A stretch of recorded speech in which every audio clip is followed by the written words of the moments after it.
Hey gang, Mocha Boy here. Welcome back, and thanks for tuning back in. Hope everybody had a great break. Hope you all took advantage of the one gem boosts and the the Christmas tree events. I know that I was able to score for, but yeah, I mean, took full advantage of those one gem boosts and was able to work on both farming up my lava walls as well as taking my heroes even a little bit further. But one big update, I was finally able to get my Archer Queen up to level 30, which is pretty exciting. That was a long-term goal that I've been working on for a few months. I think I spent the last 2 or 3 months collecting something on the order of about 3 or 4 million Dark Elixir, 1,000 Dark Elixir at a time. So pretty excited that I've got her to that point. Now, I mean, this is a bit of a debate as to which of these has more utility in Clan Wars. The Barbarian King is awesome, but the Archer Queen is really what I needed to focus on early on, because she's going to make farming for the Barbarian King easier down the line. And a lot of the strategies that I've been putting together rely on just being able to clear out enough of a base to get the Archer Queen into position to snipe the Town Hall for the 2 stars. So you're actually going to see one of those attacks today, and there are a couple of things that I'm working on for upcoming videos.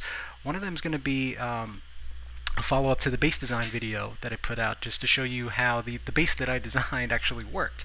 I mean, I put it together just as kind of an afterthought, just to illustrate a few concepts, but it turns out that the base actually works pretty well, and I'm going to show you how that worked out. But so as far as what you're seeing,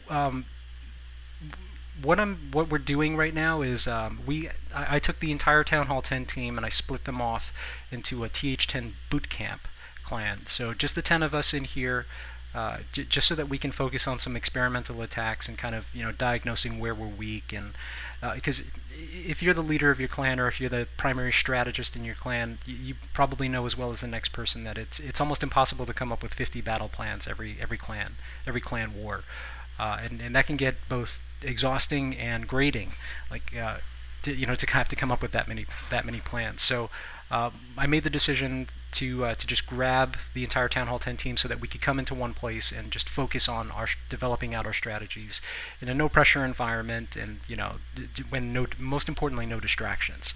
The Town Hall 9 team is in great shape. They're working on their 3-star strategy, so I have every confidence in those guys. But I wanted to make sure that we were introducing the Town Hall 10 team to the newest attacks, La Lune, La Lunian, any of the hybrid air attacks that are available right now. And actually, we were able to 3-star one of their bases using one of these attacks. But what I wanted to show you today, and this is something that comes up a lot lately, and that's what to do as a Town Hall 9 attacker when you're faced up against the Town Hall 10.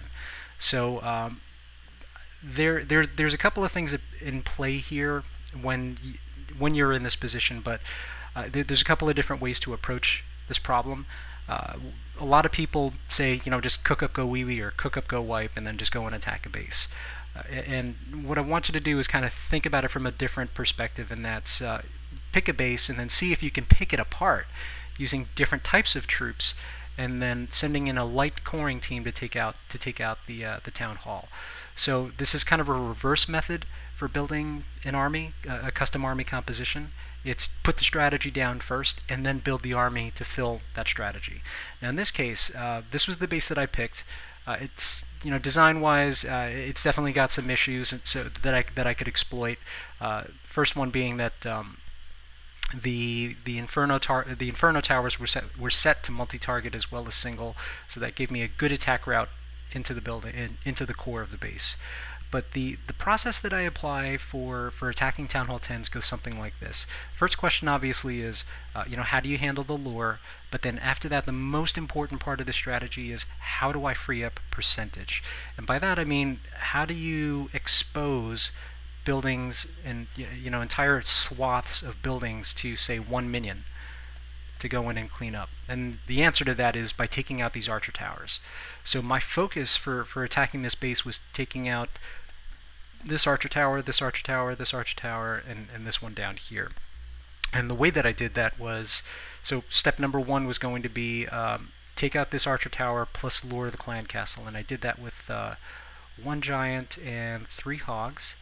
And then down here, how do I disable this archer tower? I sent in 3 hogs, which was overkill. I might have been able to do it with 2. Once that was done, I was going to take care of the CC kind of up here, and then once the CC was down, send in another giant plus 3 hogs to take out this archer tower, 1 giant, and then 3 hogs to take out that archer tower. Now this was a little aggressive. I wasn't sure how long the hogs would stay up, but in retrospect I might have been able to do it with 1 giant and 2 hogs. A lot of these defenses were covered by the air defenses, so I wasn't able to send in loons, which would have been more efficient, but this ended up working out pretty well. Now, one other thing that I want to point out is when you're planning your attacks, the most important thing that you have to set up, or work out rather, is how to set up something called guardrails. Now, these guardrails ensure that you have an effective funnel into the core and that there's nothing to distract your team from the job that they have to do. So, the question becomes, how do you free up this corner, and how do you free up this corner so that you can drop a few DPS troops to work on them? And the answer is obviously to take out those archer towers. But that has another effect of taking out that defense, and then leaving only these defenses to funnel into the core. And that's how this works. After that, I mean, it's pretty much anyone's guess as to what happens, but again, the plan here was to get a light coring team to clear a path for the Archer Queen to come into this pocket and then just snipe the Town Hall. So, there's a lot going on. There was a lot going on in this attack, and I'll try to step through this so you can see how this all went down. Now, one change I did make, normally I bring witches with me, but in this case, witches really wouldn't have added anything to this type of attack, only because they would have gotten roasted anyway, especially with this multi-target Inferno over on the edge. So I dropped the witches, and I ended up bringing balloons to free up a couple of extra troop space. But the balloons were going to do a kamikaze drop on the CC, and you'll see exactly how that worked out. But for this type of a lure, it's 8 barbarians along with 2 balloons, or substitute out 1 balloon for a few minions, and you'll see why in just a sec. So as the attack starts, I've got 3 hogs taking out that archer tower. I've got that 1 giant, as well as those 3 hogs taking out that archer tower. That goes down, the giant goes down, the CC's out, and now I start pulling them up. Now, this is one of those skills that you have to develop as just as an attacker in general, and that's how to do a barb walk. And by a barb walk, that means dropping barbs high, dropping barbs low, and then consolidating the Clan Castle into a tight pack that you can just drop a balloon on their heads. Now, these are level 6 wizards, so they take 2 balloons. So you have a couple of choices here with how you want to take care of them. You can do 2 balloons, or you can do a collection of balloons along with minions, which also works really well. But yeah, just a couple more barbs just to get them nice and consolidated. Once everything's set, there's nothing to distract the balloon. Drop 1 balloon, and actually notice the way that this works is you don't drop 2 balloons immediately. You drop a balloon, you pause, you drop a second balloon, and then because what you have to account for is the reload time of the wizards. If you were to drop 2 balloons, the second balloon would actually path over the wizards and then miss. So that's what the pause is for. So pause, drop, drop, and then those are out along with a few barbs to take care of that last witch, and then we can actually start the raid. Now at this point, that's down, so now the guardrail team goes into action. 1 giant, few hogs, 1 giant, few hogs to take out those archer towers, and then once those are clear, I can start dropping my DPS to start taking out these corners so that my team doesn't get distracted. So wizards down. Unfortunately, I couldn't grab this last gold mine, and that ends up messing up it, or at least just distracting the barbarian king, which was unfortunate. But I did manage to get my P.E.K.K.A.s as well as the golem, and then the archer queen to path into the core of the base. So I mean, at this point, I mean, it's anyone's guess as to what happens. Notice as soon as the multi-target inferno went down, I dropped the heal. So just to recharge those troops, which ended up helping out quite a bit. So 2 rages, 1 heal, 1 jump for this. The Archer Queen's going into action here, just busting through her walls. Now this is the part where it gets a little dicey and not exactly sure what's going to happen, but at level 30 she's got a lot of hit points. And pop the ability, run in there, 2 shots, Town Hall's down.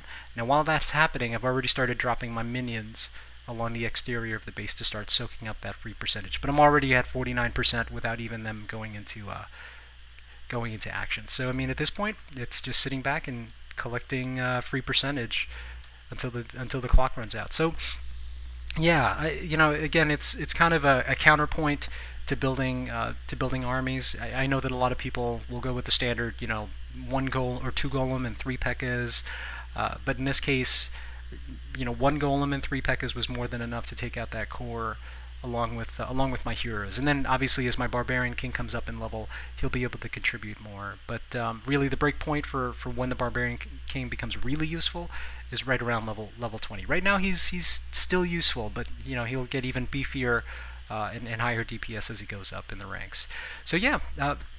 I hope you thought that was helpful. I am going to be working on a few more videos just to showcase both how the base did in the last few wars. In this particular war, it drew 2 Town Hall 10 attacks, one for 1 star, and then the second for finally the 2nd star. So as far as goals are concerned, it worked perfectly in that respect. But it did it did fight back a 3 star. I mean in both cases. So yeah, hope you guys thought that was helpful. And thanks for tuning in.